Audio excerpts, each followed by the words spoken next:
Hot as it can be, you know, it's like 80 degrees or whatever, 85, and like you're just still cold. You're sitting there in 85-degree weather just cold because the water was so cold. Oh my God, that's crazy. Yeah, so you'll experience that one day. But anyway, welcome to the newest episode of the How to Kick It podcast. I'm your host, Andrew James, and I'm here with our guest, Zeus Ferrini. Zeus, how you doing today? Good, man. Thank you for saying it right. I struggle with the last names mostly. If you listen to the other episodes, I kind of take a pause and try to figure it out. But Ferrini, I got it. You said it's Italian, right? It is. It's like my great-grandfather was Italian and came to Venezuela in the early 1900s. Wow. And that's how we got it. So, yeah, I mean, expand on that. So you're born and raised in Venezuela, correct? Yeah, so I was born and raised in Venezuela. But like I said, for my dad's side, we had my great-grandfather was Italian. For my mom's side, they're Venezuelan. Most of it. I think there's a little bit of Spain in there. I'm not really sure, but yeah. But both of my parents are full-on Venezuelans, meaning they were born there. And I consider myself Venezuelan. I'm a quarter Italian. No, I was born there and I was raised there, so I'm full on Venezuelan. For sure. And you spent how many years in Venezuela before coming to the United States? I was there until I was 19, which is 1999. And then I moved to Miami. Basically moved to Miami. I was turning 20, so it's it was 1920. Wow. And then, and then a year later, my mom and my sister came along to Miami. Wow. And then from there, we were there for 14 years. I was there for 14 years. My sister moved to New York, and then my mom stayed in Miami, and then I moved to LA about, I want to say it was already 7 years ago, man. Wow. Time goes fast. Yeah, time does. It sneaks up on you when you start counting and looking back. How kind of cliche though for Venezuelan Latino to go to Miami of all places in the U.S. Was there a reason you guys ended up there? Yeah, I mean, like you said, I guess one of the biggest Latin communities are in Miami, mm-hmm. and people and friends that have moved there, and that's the reason, basically, why you go there, just because you know people already and you don't feel that alone. And there's people there to, either family, friends of friends that can help you, get a job or, show you around. And mm-hmm. so it's you're not going to a completely, unknown place where you had to figure it out everything on your own. And mostly also because... And it's also difficult because you don't speak the language. So in Miami, I want to say 90% of the people, if not 99% of the people, speak Spanish. For sure. So the transition is a lot easier. So I guess that's why from South Americans it's just easier just to go to Miami and start from there. And then once you eventually live there for me, a while, a decade, you kind of want to move off from there and just go somewhere else. Yeah. The community is super important. Whether you're moving somewhere new, it's always good to make friends and feel connected. Or if you're just on holiday, I always tell people make a friend, because stuff happens on holiday, and it's always good to have people that are, around who can help you out if you need it. If you lose Absolutely. your phone, or, you have an accident of some kind, it's nice when, there's a small community. So absolutely, man. Obviously you had the opportunity to stay in Miami and go down that path. What brought you to California and Los Angeles? I want to say it was just the lifestyle and the surfing. Obviously, like Florida is not that good for surfing. Like if you live in South Florida, like if you live in Miami, you either get surfed through a hurricane or like a minor storm, and it's just like this wind chop that there's probably like 300 guys in the water fighting for like a 2 feet wave, and you know, yeah, I mean, it was. And then I remember a friend of mine was coming to a conference to LA, actually San Diego, and he was like, "Dude, do you want to come?" And I was like, "Sure." So I came with him to this conference, and then like we were surfing basically like all week, and I was like, "Damn, I like this. Like this is so nice. I like the vibe. It's like everything is like a slower pace than the East Coast." For sure. And I was like, So at the time, I was working for Hot Topic, and I request a transfer. I remember, and they gave me the okay. And within 3 months, I was like, all right, well, I guess I'm going. And I sold everything I had, and I put like literally my surfboard and my clothes into my little Yaris and drove across country to LA. Wow. And all my friends in Miami were like, what the hell? Like, that's so random that you just do that out of the sudden. Like, it's just like 3 months. I was like, dude, like, I don't have anything that like identify with here in Miami anymore. Yeah. Like, I guess that Miami phase, it already passed, and I just want to see something else, and I want to experience something else. So I just like sold everything I left, and I'm pretty happy.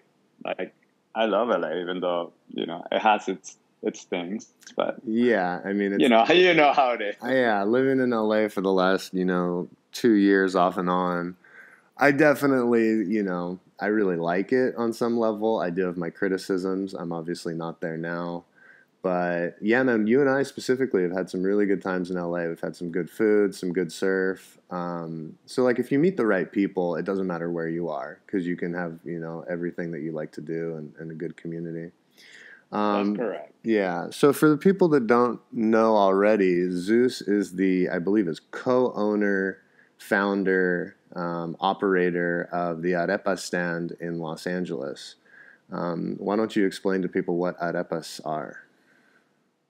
Well, it's basically this. It's like our bread in Venezuela, where I'm from, and it's something that we eat. It's like, let's say, it's like our taco, basically, just to put it in easier perspective in white people for you perspective.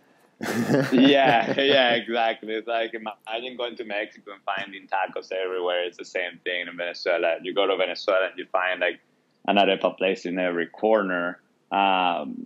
That's what an arepa is. It's basically a corn pita, and you fill it with different options. You have chicken, you have like, meat or vegan for the vegan people, or vegetarian, or just cheese. So you have different ones. And so, yeah, I started this. We started, my sister and I, this. It was actually my sister's idea. And it kind of started as a joke, and she was like, why don't we try? I was like, sure, let's do it. And it took off from there. We keep selling out on farmers market. And we were like, well, maybe we're into something. And 2 years later, here we are, trying to make it. And it's going well. It's difficult, obviously. Like, when you start a business and being an entrepreneur, and like, it depends on you, but it's definitely worth it. It's definitely worth the hustle and the sleepless nights when you can, when you are able to control your time. That's what's the most important to me. For sure.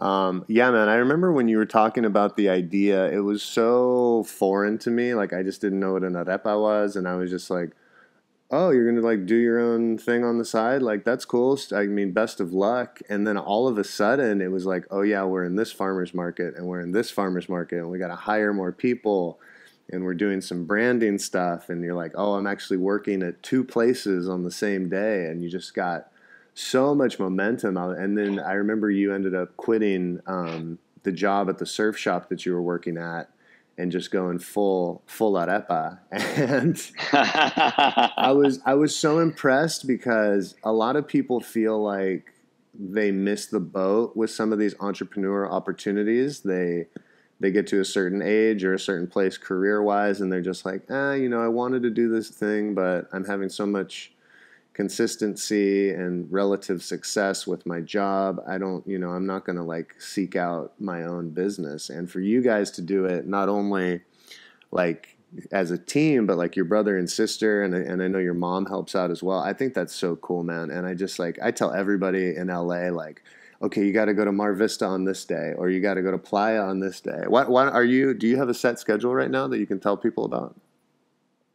Yeah, so we are at Manhattan Beach on Tuesdays from 11 to 3. Then we are at Minotti's in Windward in Venice, Minotti's Coffee Shop, Friday, Saturday, and Sunday from 9 to 3. And then we are in Playa Vista Saturdays from 9 to 2, and Sundays, Mar Vista Farmers Market from 9 to 2. I know there's a lot. There's a lot. If you miss one day, you can go another day. And then you guys also do like catering stuff. So if somebody's got a special event, they can hire you to do the catering, yeah? Yeah, so we had done like some catering for some like studios, and I think we have a small catering this coming Friday for a little party, and then there's a big one at the end of October for like I think it's like a homecoming from a school in Venice. That's not for sure yet, but I think that's gonna be finalized within this week. So yeah, there's like we do catering as well. But yeah, it's going with COVID hitting last year. It was difficult, obviously, like every other business. And you kind of had to like hit the reset bottom and like kind of start from the beginning. Right. It's hard because you get like in 2019 we had like so much momentum, and then everything just shut down, like everybody knows. And basically what you did in that year, it's gone, and then you have to start over from the bottom up. And kind of like, all right, here we go again. Let's go again. And like, keep that motivation. It's hard, but for sure. Man, if you are willing to do it, it definitely pays off. Yeah, I remember you and I were surfing, and it was like the middle of COVID. I think everything was shut down, even like food trucks. And I remember, obviously, I'm an outsider. I'm not in the food biz. But I remember telling you, I was like, man, if you guys make it through this, like, you'll make it through. You'll make it through anything, And you were just like, yeah, whatever. Like, I hope so. Because it was super tough times, It was like, I don't think you guys were allowed to do anything for a few weeks. And, like, I was just like, I'm like, they're going to be able to do it. Like, I had no doubt that you guys weren't going to make it, but I was just like so impressed. And then like, you're so busy now. Like, you guys are everywhere. Yeah, I mean, you try it. Like I said, on last year when COVID hit, it kind of like drags on to this year because you're dragging all that like stuff from last year and trying to like make the money again that you have somehow saved, and then you had to spend it last year in order to keep the business afloat. Right. So we are taking basically everything that we get. That's why we're so busy. It's like we have these pop-ups everywhere. We have like a brewery every other Saturday too that I forgot to mention. We're popping up every other Saturday at Three Weavers and Inglewood. Okay. So we're there from 12 to 8. Nice. But yeah, so we're trying to take as much as we can just to like recover from last year. That's the only way to do it, It's like, it's hard, but you got to reinvest sometimes. Exactly. Yeah, but I'm optimistic. I'm going to be back in the States late September. No, early August. So I'm definitely going to stop by. We're going to go for a surf and have some arepas and catch up some more. Yeah, man, I will be happy. We can go to Zeros and surf. Yeah, and get some maybe Minotti's coffee, back in Venice. Absolutely, man. Yeah, looking forward to it. We So can sit in that little corner patch of grass. oh yeah, yeah, yeah, and watch watch the best waves in the world in Venice. Yeah, right. Right. I've surfed Venice so many times. I think I've only seen it working really well, like maybe like three times. It has its times, you know. Yeah, I've seen it working really well, but it's very rare. it's very But it's rare. convenient. It's super convenient. When I was living in Venice, it was great. You just like walk out, jump in, catch a couple crappy waves, and then go about your day. So I can't complain about that at all. So people listening will obviously kind of put two and two together that you are living somewhat of the quote unquote American dream. Immigrant from a struggling country like Venezuela, moving to America, finding your way, finding the place that suits you, and now, being an owner and operator of your own business. Do you ever sit and think to yourself like, wow, like I am living the American dream, or hey, the American dream is not really what I thought it was and it's a lot more work and I still have a lot It, further to go. oh man, it's a lot of work. It's a lot of work. I mean, looking back, yeah, we have my sister, my mom, and I'm sure a lot of immigrants have accomplished a lot. And you backtrack, and you're like, oh my god, yeah, I came from this, and now I'm here, and it makes you feel good. Absolutely, it makes you feel like, gosh, if I can do this, if I can move from another country, from one country to the other, you don't speak the language and you like somehow learn, even though like my English is not that good after all this time. But like if you make it somehow, or like you have a car, you live in a nice place, you can afford to like go on surf trips or regular trips, meet amazing people. You feel like you made it. Obviously, you want more, Mm-hmm.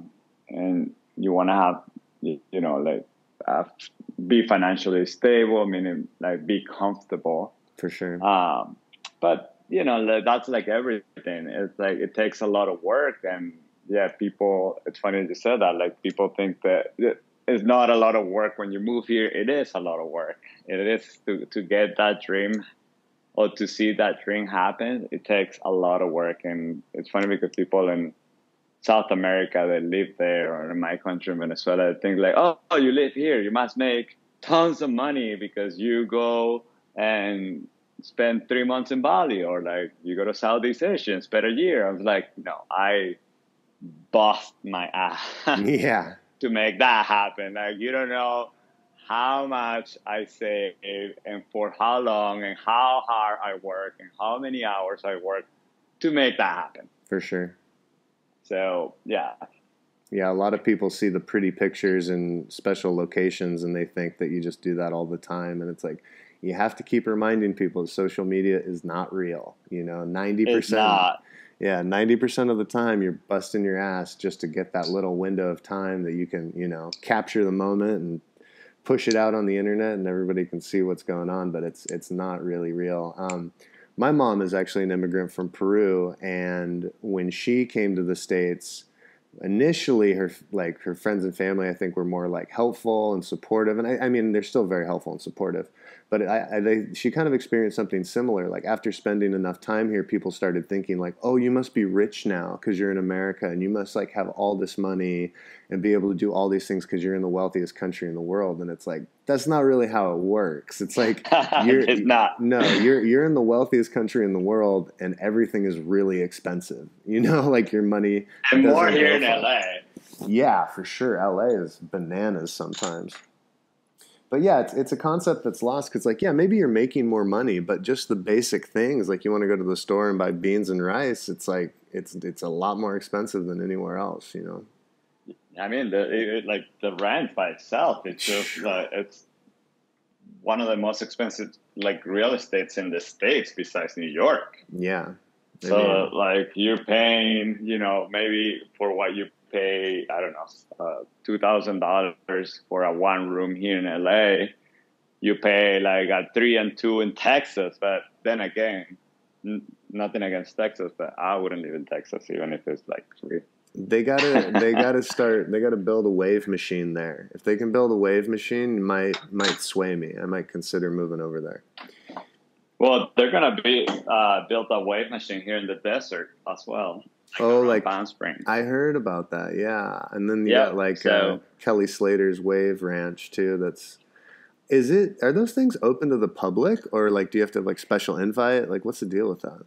I think so. You have to have a special invite. I have a friend, and she got invited a couple times, but I think she is doing like some uh, non-profit work, meaning like collecting money for like the ocean and like like helping get it like clean water to places, something like that. I'm not really sure about the details of it, but then they got part of the sponsorship is that like you get to surf the Kelly Slater wave, and or like if there's like I think like one of those big tech companies, they invite people or they pay a Yeah. gazillion dollars just to surf the wave. So I That's what I guess, heard, but don't believe me on that. yeah. Well, I mean, if that's true, then we should definitely start a nonprofit so we can save the ocean, and maybe we get an invite to surf the wave pool. Oh man, I heard this like it's amazing. It's really tricky to surf, but it's amazing. Yeah, That's what I heard. I mean, obviously, it's like super consistent, so you can start to figure out, how to make that thing work for you. Oh yeah, Yeah, absolutely. we've obviously touched on surfing a little bit. Surfing has played a role in your life as far as like what you've done professionally and where you've decided to take, travel experience. You and I actually met, as most people, I think almost, geez, every podcast, the people that I've been interviewing, I met in Bali. But you and I met in Bali, what was it, 2019? I don't know. No, it was 20. I think it was 2018. 2018. Yeah, 2018. That was my last time in Bali. Right. And yeah, we weren't. I don't think we like hung out a lot particularly. I think we just like were surfing in the same spots, or we'd be going out to the same bars and stuff, and we just kind of said, "Hey, what's up?" And we had some mutual friends, but we didn't really connect until we met up again in Venice, in Los Angeles. We had a friend of ours visiting, and we were all hanging out, and you and I got to chatting, and then boom, I think you said something like, "Oh, do you want to like surf Malibu sometime?" And I was like, "Yeah, man, like just come pick me up." And and then I think it was like a few days or weeks later, I'm not sure, you came and picked me up, and we went and surfed Zeros and had a burrito at that spot. What's the name of that spot? Oh, Lily's, man. Yeah, Legendary. If you're in Malibu, go to Lily's. Oh, so good. So good. Yeah, but like tying it back to my question is, how has surfing played a role in, your life as far as travel and the people you've met and the friends you have? Oh man, like it has played a big role in my life. I feel like when I moved to Miami, I got involved in the whole Miami scene, like very flashy and living this life of like, like clubs and cars and all this stuff. Typical Miami life. For sure. So if you've never been to Miami, what you see in the TV is true. So believe that, because that's how it is. Not everywhere, but most of it is like that. But anyway, so there's one person that I met in this transition, and I was already kind of started to surf, and I met this guy who's a dear friend of mine. She still is, and he actually is coming next month to stay at my house for a couple of weeks. Awesome. And he became my roommate. I didn't know him. We met in the water actually, and we became like, he was looking for a room. I was looking for a roommate, and we connect. And after that, it seemed like the guy had traveled all over the world, surfing, exploring, and I was so caught up on making money and driving a nice car and living in this high rise and all the stuff that, if you ask me where I've been, I was like, the Bahamas. And I mean, if you live in Miami, the Bahamas is literally like an hour and a half away on a cruise. Right. It's basically, it's not a trip. Yeah. It's not like a holiday.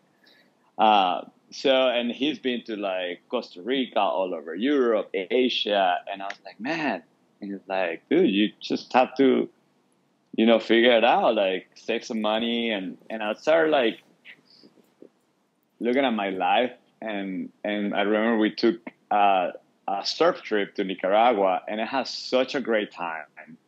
I was like, oh man, this is great. And then I went back home and I was like looking at my life. I was like, all right, I don't need that expensive car. I don't need this expensive apartment.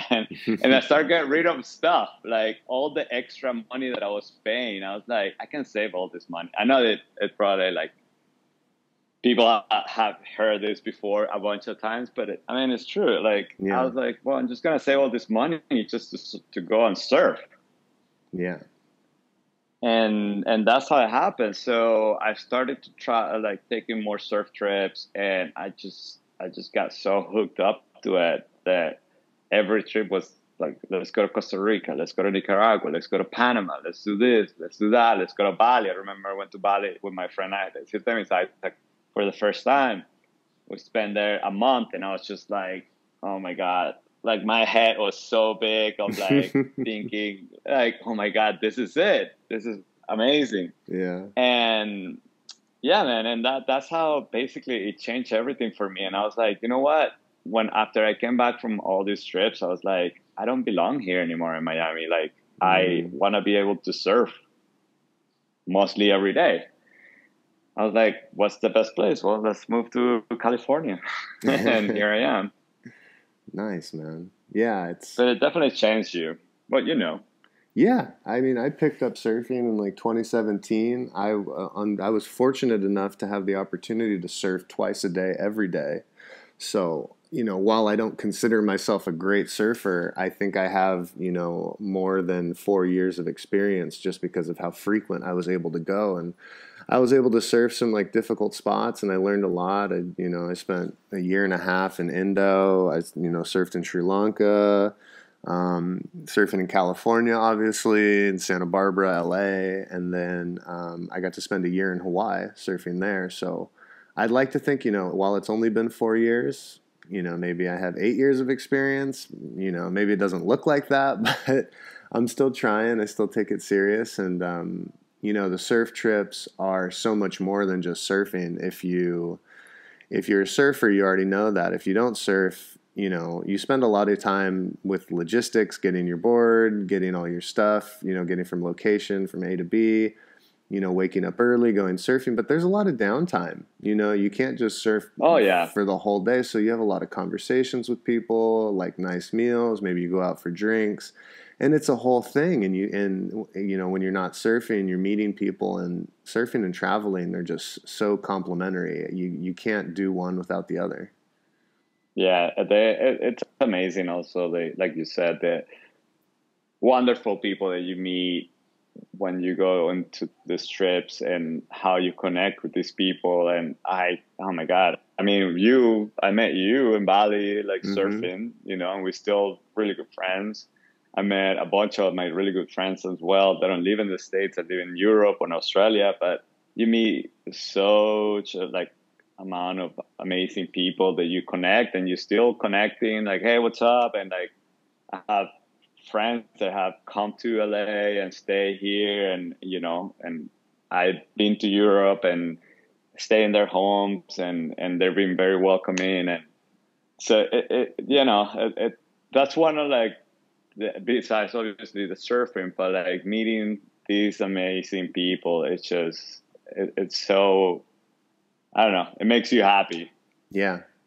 Yeah, it definitely contributes to my overall like joy for life. And what's cool is if I've ever felt like, I've been in America too long and I'm just meeting constantly Americans, all I have to do is go for a paddle in the water, and there'll be Italians and Germans and, South Americans. It's always a mixed bag of who's in the water, because people come from around the world to go surf in California, and sometimes they move out there like you did, to Yeah. try to figure it out. They're working odd jobs, just trying to like build community and make that, economic step up, like you talk about financial security and feeding into what the American dream is. Obviously, it's evolving. I think a lot of people are a little disheartened with, housing prices right now, so they're kind of reevaluating what their real priorities are. Yes. But we'll figure it out. Things are going to move forward. America's moving forward. I don't know what it's going to look like, but I hope we evolve and that we can grow, because where we're at right now is not ideal. But that's a different topic. That's a whole different topic.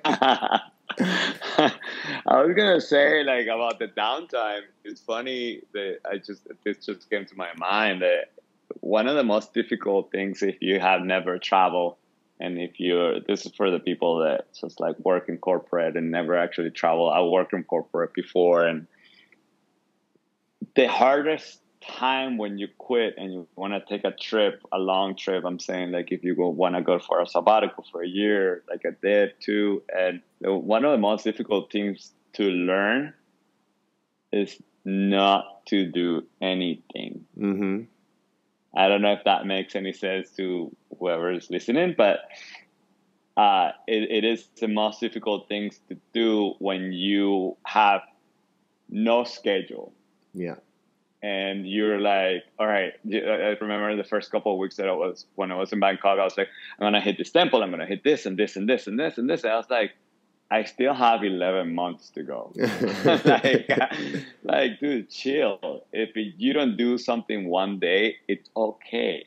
Yeah. So like, learn how to like take that fast pace that you're coming from and just be able to do nothing. It's so hard, and it took me a month and a half, almost 2 months, to like actually figure it out and be like, yeah, I mean, I don't want to do anything today. I'm just gonna like probably sit on the beach and just chill and relax and like read a book or go for a run, and just maybe I just lay down on the pool and do nothing. Yeah. Being by yourself and with your own thoughts, I think, is scary for a lot of people, and they don't like it. So if they keep themselves busy, a lot of times you don't have to look inward and evaluate, what's going on. Friends of mine I mean, not even friends, just people I know that travel for holiday, the American holiday of 2 weeks. They try to go to like 3 countries in Europe, and they're doing something every day, and they get back and they're like, oh, I need a vacation from my vacation. And I'm like, what was the point? Are you just like collecting geotags to just say I was here and I was here and I was here? Like, why don't you just spend the 2 weeks in one location and really get an experience and unwind and have a couple days of doing nothing?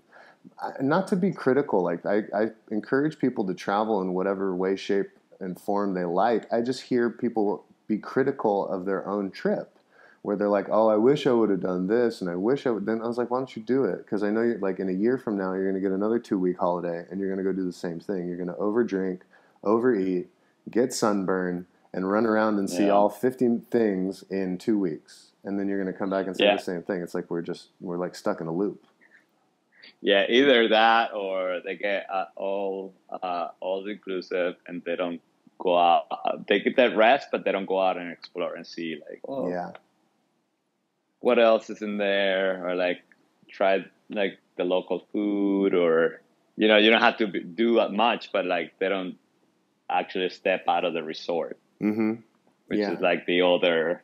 I mean, the perfect example is right there in Bali, dude. If you go to Nusa Dua, where you have all the expensive resorts, you see everybody there. It's just like in there. Nobody explore like the island, actually. Yeah, you get on property and you're just done. And you just get taken care of. They feed you. You have a beautiful room. And I mean, it's beautiful. And I think everybody should experience that at some time. But when you're young and you want to see the world and you want to grow and learn about yourself and learn about other cultures, like, yeah, you do have to put a little bit of effort into it, and you do have to take some gambles and some risks. But if you play it safe and just go to a big resort, I mean, what?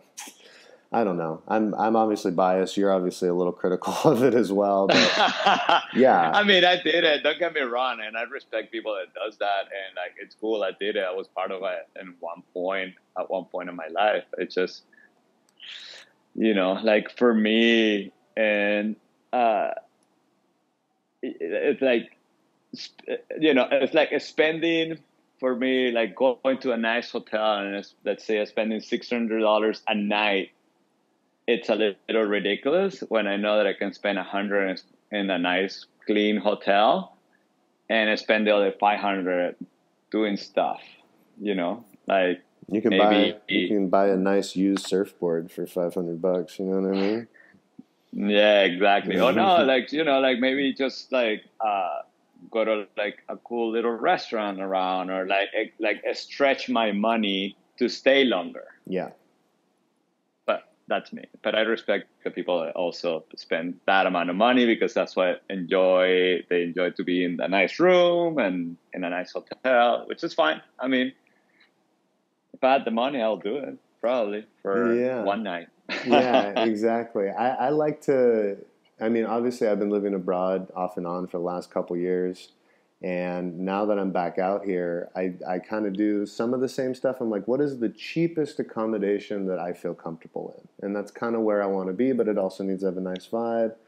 But now, as I'm starting to think about long-term stuff, you definitely want to be comfortable. You want to be able to cook your own food. You want to be somewhere safe, and like safety is an idea, security is an idea, so you have to satisfy each unique person's idea of what even happiness is. So there's not a one-stop shop. There's not one place that makes everybody happy. So while maybe you and I are a little critical of a certain type of people, like that go on holiday in a certain way, I'm happy that they're doing it. And obviously with COVID, this industry has taken a big hit. So in the future, hopefully everything can bounce back and people can have that cheap option. They can have the expensive option. They can have their 2 week holiday. They can have their 6 months abroad because they quit their job and just making their money stretch. But to all the new travelers, people that are either like coming out of high school that are going to go take a year off, or maybe just finish college, or if they're maybe quitting their corporate job, like what kind of advice do you have for those people? Because I think that's a majority of the audience we're kind of talking to these days. Yeah, I mean, my advice would be just do it. Just, you think that, it's not possible. It is. Just plan it and save some money and do it. Look, like you probably have a nice job, or you probably have a nice job and you hate it, or you're just so tired of it. You're going to find another one. That's Mm-hmm. not the only job there is. You're going to find another one. Um, just for my own experience, just plan it, meaning like save some money and, you know, take the courage to do it, to be Yeah. like, you know what, I'm going to quit. And don't listen to people. People will try to like kill that dream and be like, how are you going to pay your bills? And like, what are you going to do when you come back? And like this and that. And like, you're going to waste a year. And trust me, don't listen to that. It's your life at the end. When you go and experience the places that you, whatever you go, if you go to Asia or Europe, once you see, for example, I was in this place in Laos, and we got lost and we found this. It was so magnificent. It was like this mountain that was just like, it was like a plain with like a river and every. It was like a picture perfect. That I was like, Mm. oh my god, this is it. Like that's what I did this. Like to see places like this, and it will all make sense. Yeah. But yeah, just take the courage to do it and go for it. Don't listen to people who will try to drag drag you down and be like, no, don't do that. Just do it. Listen to Yeah. your gut. Yeah. I totally agree. A lot of people don't have, at least in America, they don't have the experience of taking 6 months to a year or even longer off. So it's hard to wrap their head around it, and they think about all the negative aspects or why they haven't done it. There's also a big fear in America about falling behind. Like I graduated, so now it's time to get a good job, and then I got to pay off my student loan debt, and then I bought a car, and I have an apartment, and I'm trying to buy a house, and then I need to have a kid, and then obviously get married, then have a kid, I guess. Um, and it's just this like timeline. And if you look at your parents, that's what my parents did. That's what their parents did. It's just to break the cycle, you really have to take a gamble and think, maybe this isn't really the lifestyle for me. And at the end of the day, you can always come back to it. It's always going to be there Exactly. waiting for you. I agree. I feel like if you're scared of that, but if you're young and you just like graduate, like you said, dude, put a pause on that rat race. You know what I mean? Like, you can go back to it if you want to like do the rat race thing again. but put a pause. Like if you graduate when you're like 24, let's see, 25, take a year off. You're gonna come back. It's gonna be 20. You're gonna be 26. You're still young to get a great job, to like buy a house, get married, have kids, whatever you want to do. But take that gamble, like you said, and just go for it, and you'll see how much that will change you. Mm-hmm.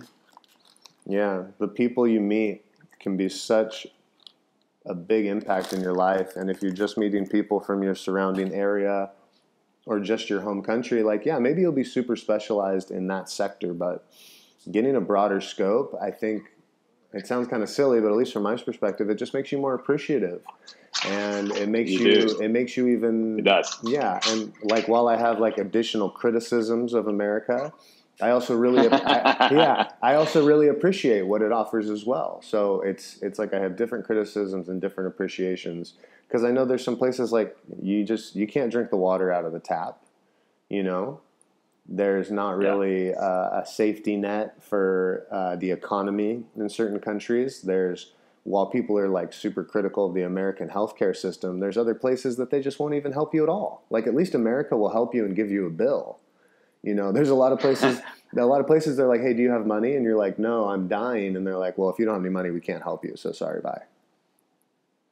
Yeah. You know? In America, they'll like save you, but then they'll slap you with a huge bill after, which, I mean, you got your it makes you want to die. Yeah. Or you spend the rest of your life paying it off. I'd rather die. I'd rather die than pay that bill. I'd rather die. Okay, but, fair enough. Yeah, but it is what it is. Yeah. That's how it goes here. Exactly. And I mean, living abroad, it's complicated. There's a lot of paperwork at times. There's money. But dude, this is not really a word, but it's figure-outable. You know, it's not an impossible thing. You moved from Venezuela to America.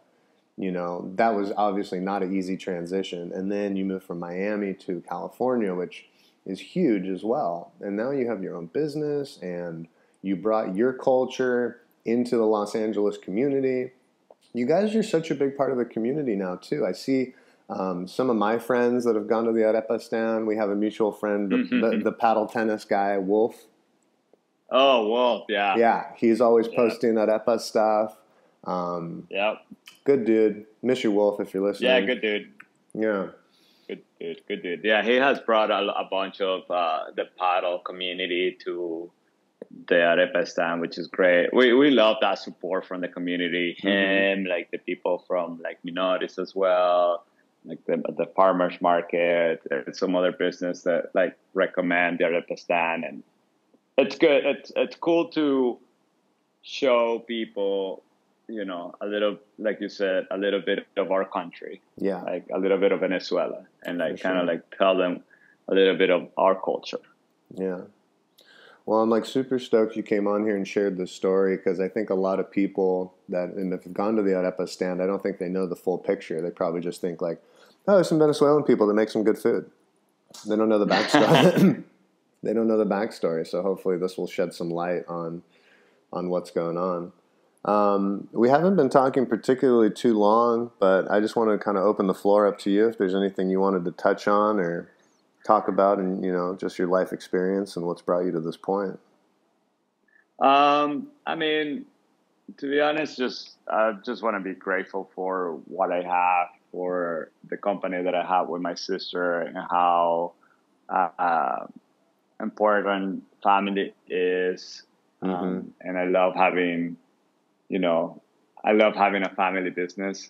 I love having my mom working for us. I love having my sister as, you know, as one of the owners, and basically she was the creator of it. She's such a like talented chef, and I love her to death. You know, I just want to be grateful for that, and grateful for like past experiences of traveling, people that I met you traveling. Now we're good friends. I met Vanessa traveling. Now we're good friends with Vanessa, a friend in common. And so many other great people that I have met when I was traveling. And, you know, if I can let you with anything, like I said before, if you are doubting people that want to take the trip for a year or 3 months or whatever, just do it. Just do it. Go for it. Trust me. You want it. Do you think that like, you're like, oh my God, there's nothing in the other countries. There is. There's hospitals in countries. You find McDonald's. You find like Wendy's. There's everything in other countries. So just do it. Trust me. Get lost in like different countries. Obviously, be careful, but like any other country. But just do it and have fun. And I promise you, it's gonna be one of the best things you have ever done. Wow. I couldn't have said it better myself, Zeus. Well, thank you so much for your time, man. I'm super glad we finally got to do this. We've been talking about this for months, I know. I've been begging. That's my fault, man. It's been tough running around to different islands here in Indo. Like I've been looking for business opportunities. I'm going to talk more about that I'm going to talk more about that on another episode. But yeah, man, thank you for your time and goodbye, everybody. See you next time. Thank you, guys. Thank you, dude. Bye-bye.